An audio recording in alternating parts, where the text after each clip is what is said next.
I admit I haven't totally fixed the lighting on this thing, but you know what? It is what it is. The wife screwed it up, and I don't remember where the light was. It wasn't this weird, like, face light, body dark. Whatever. It doesn't matter.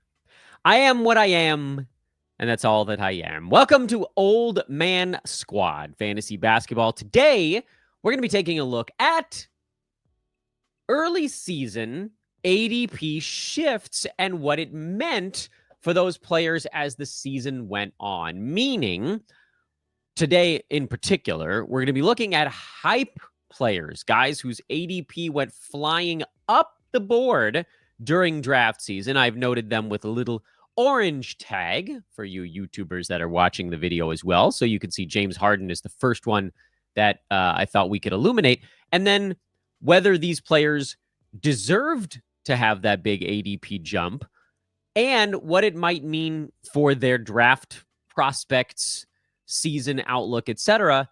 next year. I didn't count it up. I think there's something like 15 of them. So we'll move through at a pretty good clip, minute and a half per player or so, something like that. So let's just dive straight in. First of all, make sure to hit the like button if you're watching. Subscribe no matter how you're taking in the content. I think it's actually borderline unbelievable that we've actually gained subscribers in the dead of the off season. A testament not only to all of you guys, but also to Noah Rubin and Adam King, who've come on and also done shows here at Old Man Squad as well.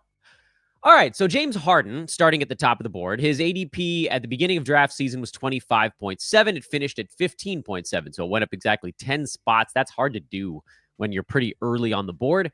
And it was deserved, finishing at 15.7 because his end-of-season rank was, I think, 16, actually, although we can triple-check ourselves on that. What was Harden's final per-game rank this year? Yeah, 16. He was better than that by totals. He was obscenely healthy this year. Actually finished number 6 by totals. So that was a guy who went up the board fast and deserved it. I think for a player like that, I mean, we can deep dive like why they were going so early. I was pushing him.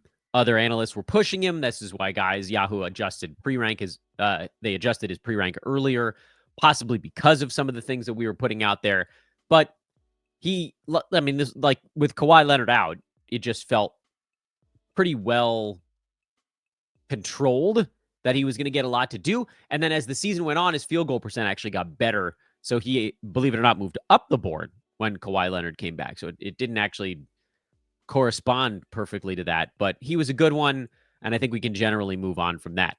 Next name on the board is Karl Anthony Towns, who jumped 16.8 spots. Some of that was because, obviously, he got traded in the middle of draft season. His ADP started at 37, and then right around here, which is like something about like a month before the season, when he got shuttled off to New York to play center instead of power forward, his ADP started flying up the board. This one's kind of a unique test case because it wasn't because he was getting hyped.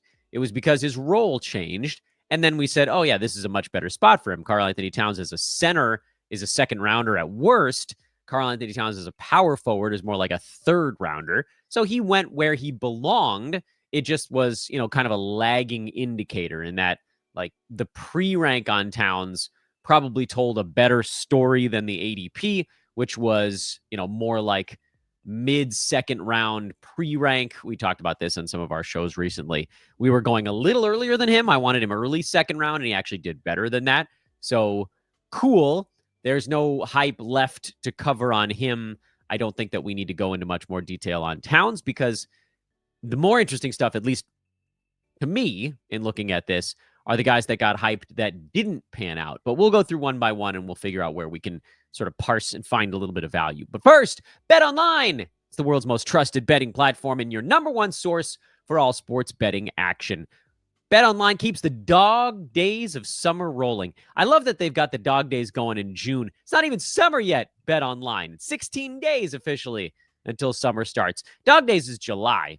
So I hope we get to keep rolling with this ad copy next month. They got updated odds on baseball, UFC, boxing, tennis, NFL futures are out there. And in a couple of weeks, well, less than that, you'll get the NBA draft you can get down on. NBA futures will come out in July, usually. there's always something to do over at BetOnline, and the NBA Finals start tonight. Yes. And guess what? Over at BetOnline, they've got live in-game betting while the NBA Finals are in action. So you can let that game start if you want before you get down on it.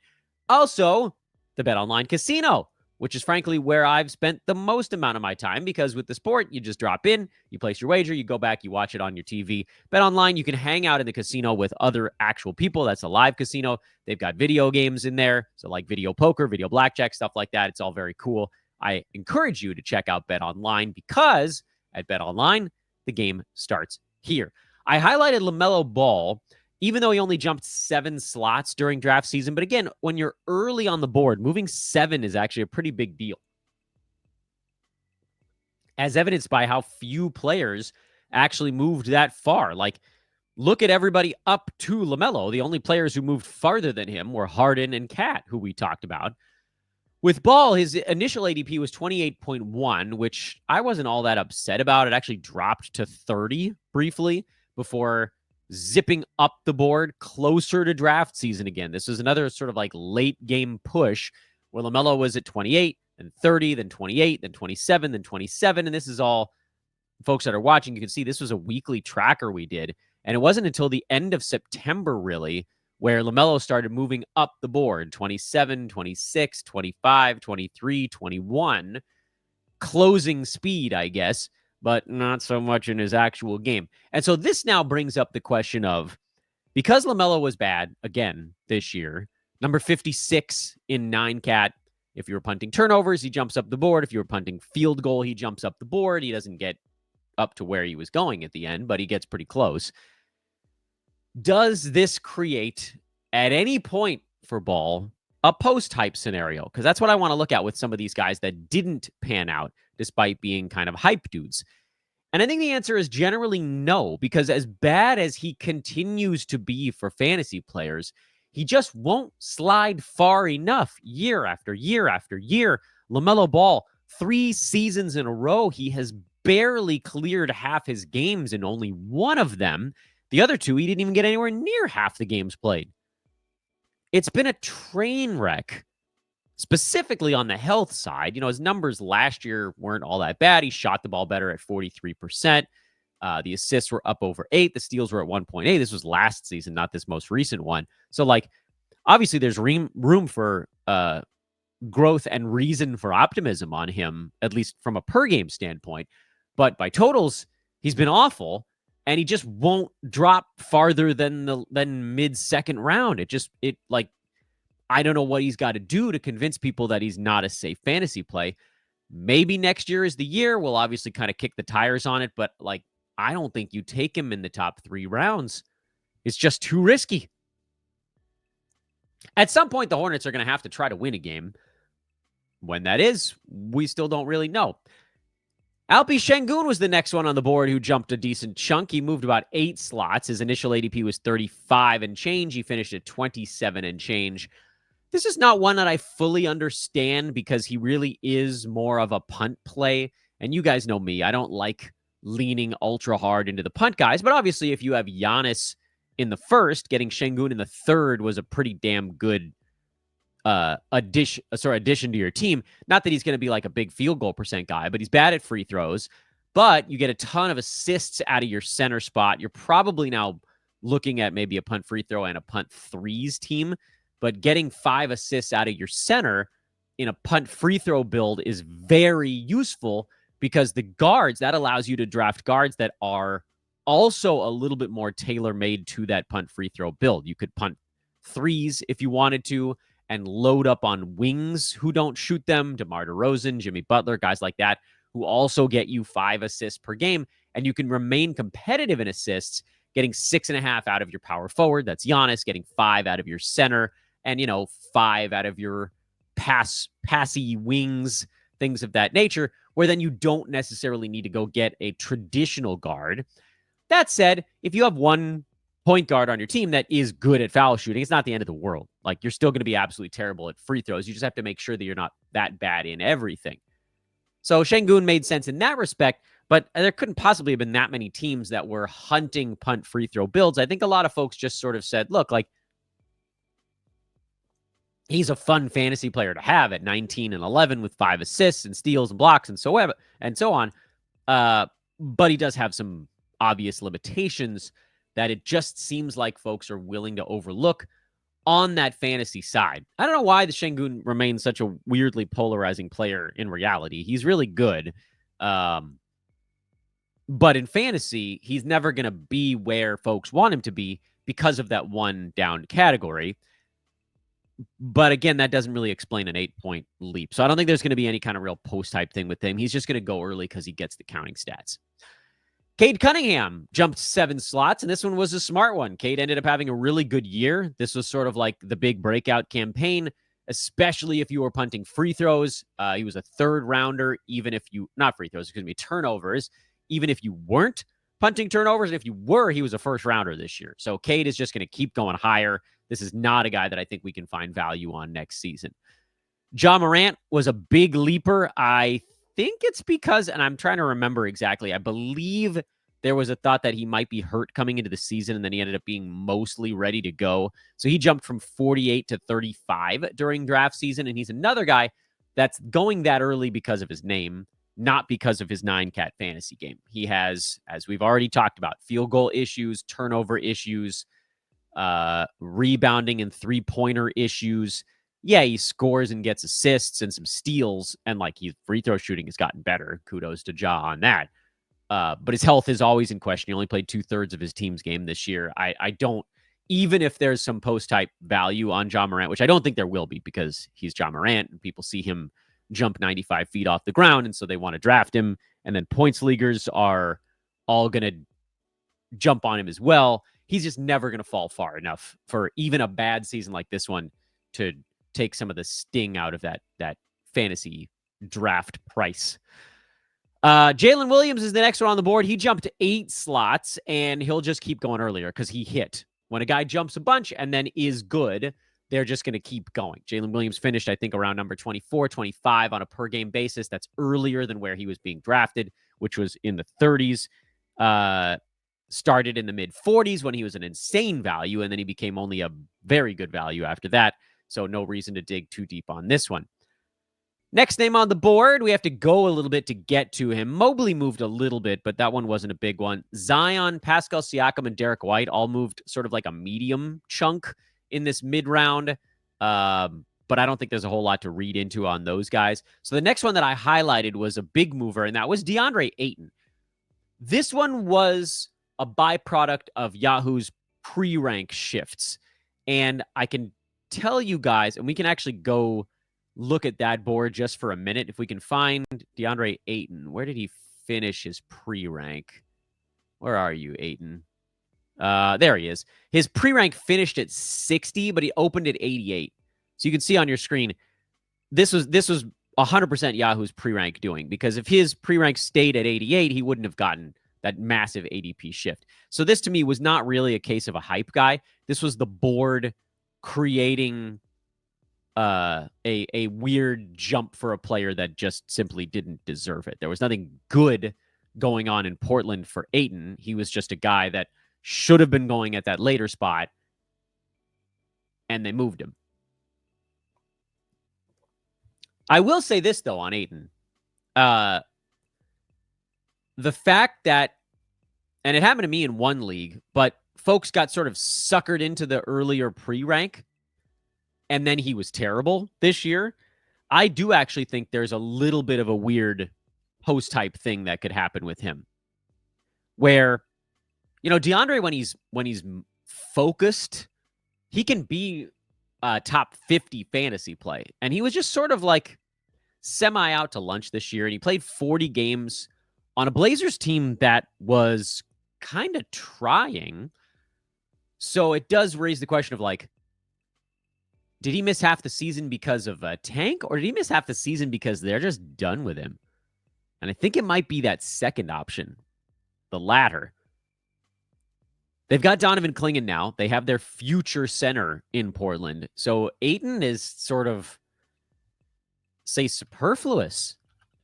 I don't think it's a post-type situation for him. I think you're looking at a guy that feels like he probably needs to rehab his value a little bit, and he's on an expiring.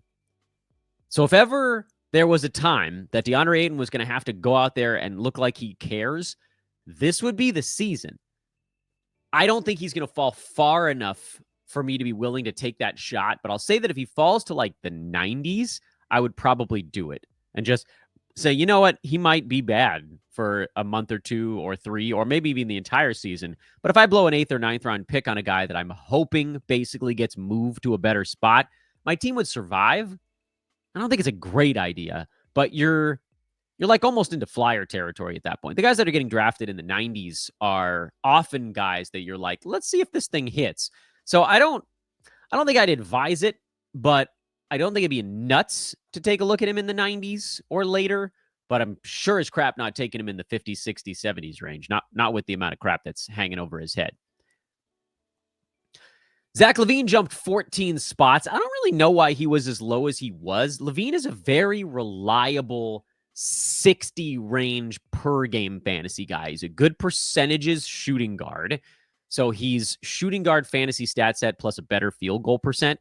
And that's usually enough to push a top 100 type of line up to more like a top 65 type of guy. And that's where he is.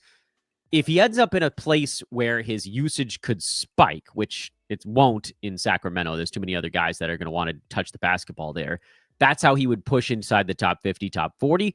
I don't think that's happening. But again, like, you know, the Jared Allen corridor, we largely talk about as centers. But Zach LaVine is another guy that kind of belongs in that same area of like, oh, yeah, you could take him to 50.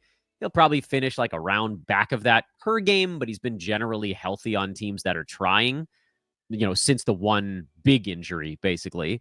So, you know, if you're comfortable taking a relatively durable top 65 guy at pick 52, that's fine. I don't think there's any post-hype or pre-hype thing going on with LaVine. Brandon Miller was a guy who rocketed up the board, and I don't really know what to make of what his next season is going to be. He looked like he was going to finish pretty close to his ADP, which was, well, no, that's not true. His early ADP, which was 73. And then he got hurt. So he finished like a round back of it per game on just jacking up a ton of threes. A Hornets team that just has absolutely no discipline whatsoever. I don't know what next year is going to be. I don't know if he's going to get a whole bunch better in the offseason. You hope that these young guys kind of work on their games and do. I think there's a chance he could be a post-hype type of dude because he's young and disappointed people. But also, those that were watching saw him hit a ton of threes, and that, for some reason, moves the needle more than it should. And everybody wants to get the new shiny thing. So I feel like he'll probably get drafted almost in the same spot next year, like 60s. And that's probably about where he belongs. So I don't think there's going to be a whole lot there. Tobias Harris moved up the board a lot. I'm mad about that one because he started around 80, and I thought that was going to be a really nice pick for a relatively durable dude who had top 50 upside. He didn't get there until late in the season because there was a long settling process in Detroit. So that said, even though this season was a little bit of a disappointment, it was fine. It was like not a disaster and definitely not good. I think old Toby, old reliable, could actually be looking at a really interesting value pocket for next year because he finished like around 75-ish, which was a little bit back of where he was being drafted. But he's such a quiet, boring producer with the low turnovers and doesn't score a ton. It doesn't really do anything a ton. So people are going to look at it and go, 14, 6, and 2. Like that's a snooze. But he's a good foul shooter. His field goal percent is typically kind of a neutral option from that wing spot. You know, he's pretty close to average in almost everything across the board. As he got settled in, he was better down the stretch, more like a top 60 kind of guy. Could that be where he lands next year? Or is it a spot where he kind of did his job this season?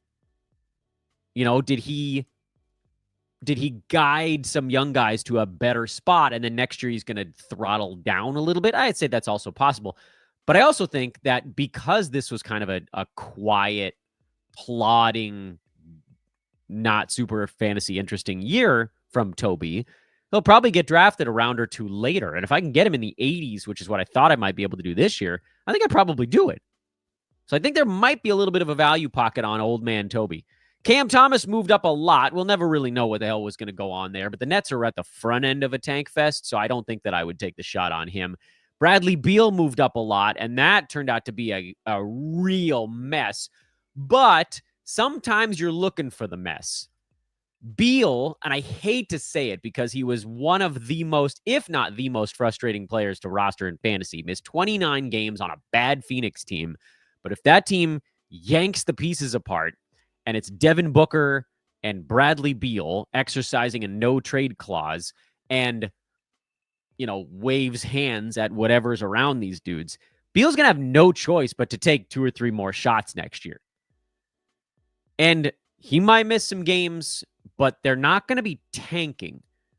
Like, I don't know how you take a Devin Booker team and tell them to just lose on purpose. They're not going to do that. The Suns are still going to want to win, even if they have to recoup a ton of draft assets for Kevin Durant. They're going to want some other, role player types back because they're not going to get a star back in a Kevin Durant deal.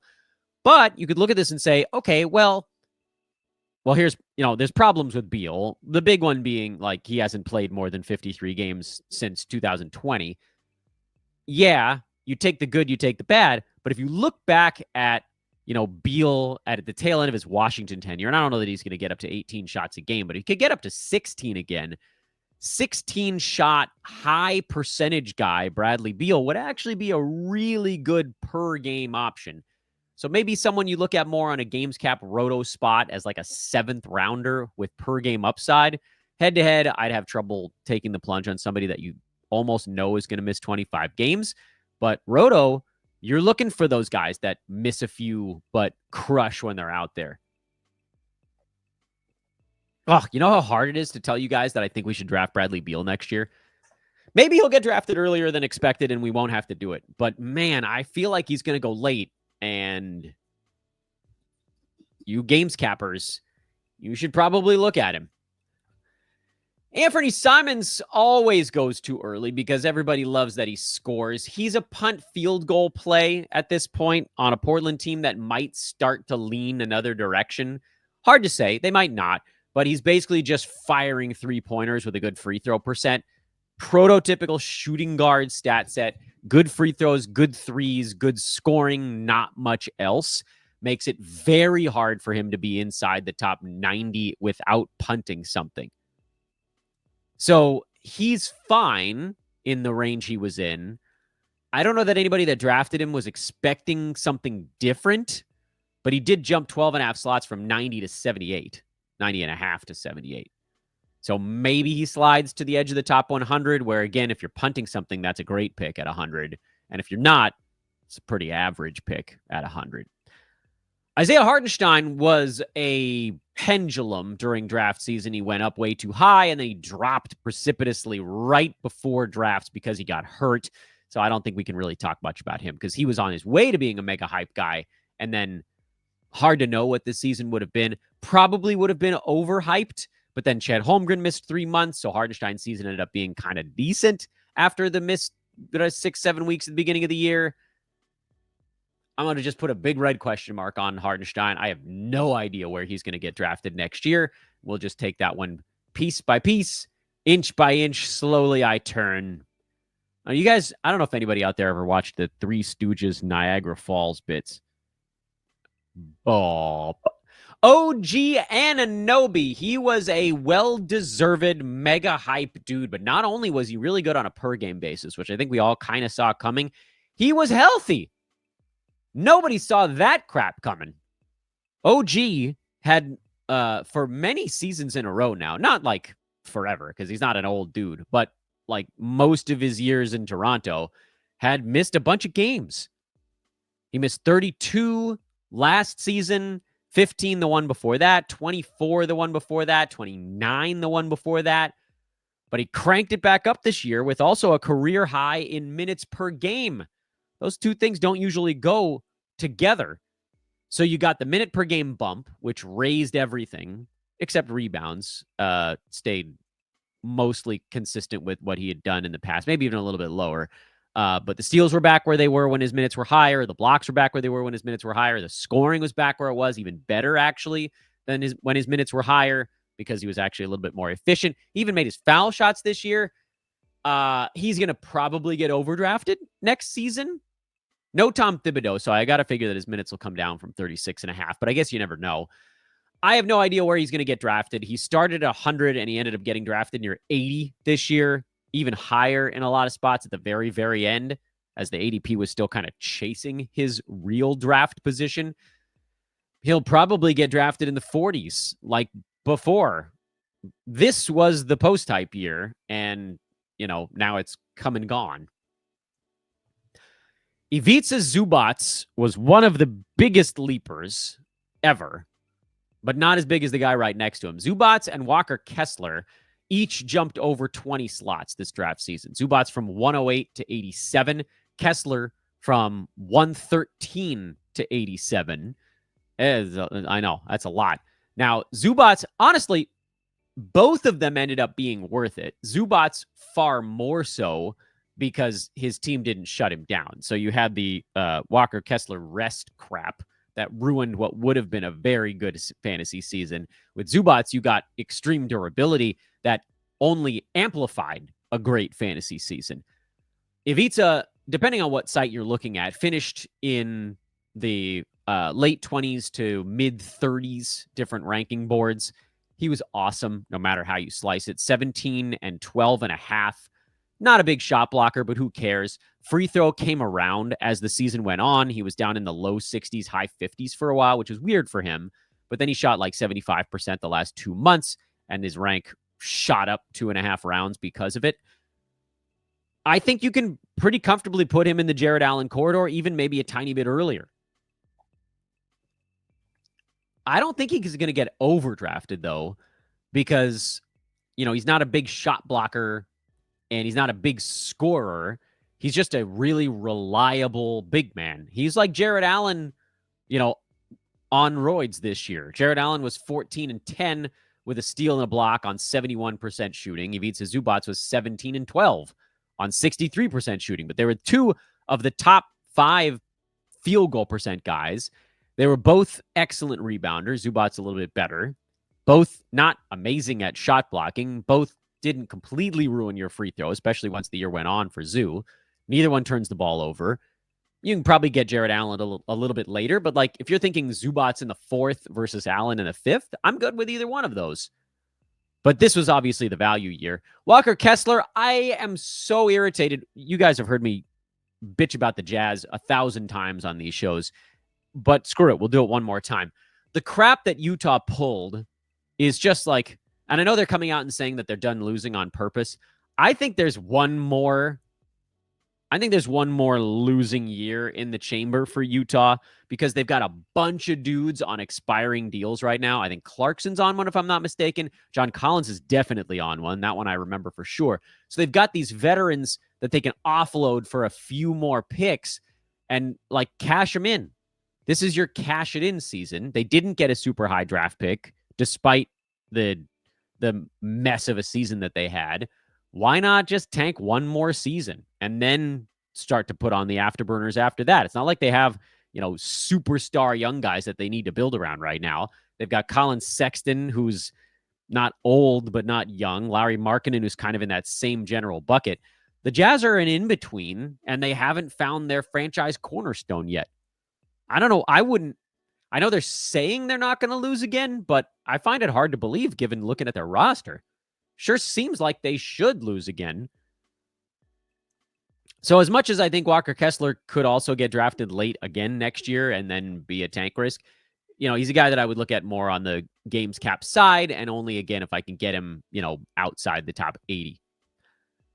Not too many more names here. 4 more names. Then you can see some other stuff that I highlighted back in draft season because I didn't bother to clear it out. Jakob Poeltl jumped 17 slots, but he started at 110, which really made no sense. He'll probably get drafted pretty accurately next year. Colin Sexton jumped 37 spots and then was bad, and I just want nothing to do with the Jazz. So screw that. Let's go to the last 2 names on the list, and those were Brandon Podziemski and Onyeka Okongwu. Podziemski is an interesting one. He started at 141, finished at 116, roughly. I'm doing some rounding here because who cares? It's a podcast if I'm off by a point, whatever. And he was bad until the last 5 weeks of the season, and then he was decent. And so I wonder now, was this 1 year too soon on Podziemski? And did anybody even notice that he was pretty good down the stretch? Not great, mind you. We're not talking about a guy that was blowing the roof off the building, not on a team that has Steph and Jimmy Butler and all these other guys that are going to get first crack at it. But, the last month, he was rolling at a top 75 clip. That's pretty good. And the last 6 weeks, I think he was inside the top 100. So he probably makes sense as a flyer for next year. I definitely wouldn't spend a top 100 pick on him because there just isn't that much for him to do unless someone important goes down on the Warriors. But if you can get him in the same spot again next year, 11th round, basically, I think I would consider it. Well, let's see who else is going in the 11th round first. We might have other options. And then Onyeka Okongwu, who opened at 140, and that made absolutely no sense at all. That was basically like a rank that said, Clint Capella will never die. Even if Clint Capella didn't disappear halfway through this season, Okongwu is still a top 115 guy as a backup. And then Capella was finally, forced retirement kind of a thing. And Okongwu became a top 40 guy the rest of the way, which, by the way, please take note of this. Okongwu's overall ranking this year was 54. He's better than that. And I hope that he gets drafted next year on the overall numbers from this season and not the second half of this season, because the second half of this season, dude was a third rounder. Sometimes better than that. He was awesome. Last 20 games, Okongwu was a first rounder. I know. Basically, take Ivica Zubat and Jared Allen, who we just talked about and how we love them, and add a three-pointer and add an actual positive in free throws. Pretty good, right? Yeah, pretty damn good. So Okongwu, I don't know where he's going to get drafted, but I could see him slipping into the 4th round next year because of the fact that, people are going to look at the sort of in aggregate. Now, it's also possible that he opens up with a pre-rank of 50, and then we hype him up and he ends up with a pre-rank of 35. So we'll take it as it goes. But Okongwu was a hype guy this year that might not be getting credit for how good he actually was. Deserved to be hyped and then hit. By the way, if you're wondering what these green things are, I'm pretty sure that these were my after 100 favorites that I highlighted at the very end of draft season. Who were they? Jalen Suggs, Chris Paul, Daniel Gafford, John Collins. Oops. Amen Thompson, Josh Hart. Hey, look, we did get Josh Hart at the very end there. Good for us. Onyeka Okongwu, Cam Johnson, Malik Monk, Norman Powell, and PJ Washington. Those are the green highlighted players that I had on the board here. All right. So, yeah. Cool. Or were these the ones that were panning out at the beginning of the year? No, that doesn't make sense because Chris Paul didn't start all that great. And Amen Thompson didn't start all that great. I don't remember why these got highlighted, but they're good ones. In any event, doesn't matter. We were looking at the orange ones today. That's the stuff that I actually highlighted before today's show. So these were the hype guys coming into this season. We'll keep them orange so that we can refer back to them and find out where their early season or early draft season ADP is for next year.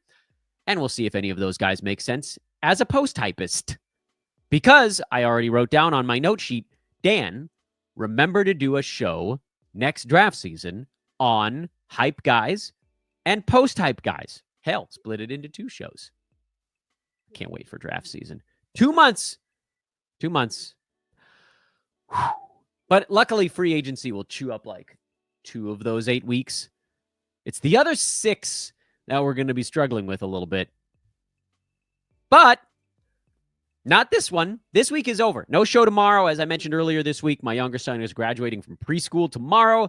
There will be festivities out there all day. I'm gone pretty much the entire day. I'm not going to come home and do a Friday show at 4 or 5 in the afternoon. You guys wouldn't care anyway. Luckily, now that we got Noah and Kingy over here at Old Man Squad, there'll be something on the network. It just won't be me. I'll be back on Monday for a, we'll see, 4 or 5 show week. Try not to push myself too hard. I did like 400 shows during the season this last year. So the off season is really a time for me to ease off just a little bit. Only, 16 to 20 shows a month instead of like 50. I'm Dan Vespris, at Dan Vespris on Twitter. Follow Old Man Squad on all social medias. Like, rate, subscribe on your way out. Have a great Friday and weekend. I'll see you guys on Monday. Later.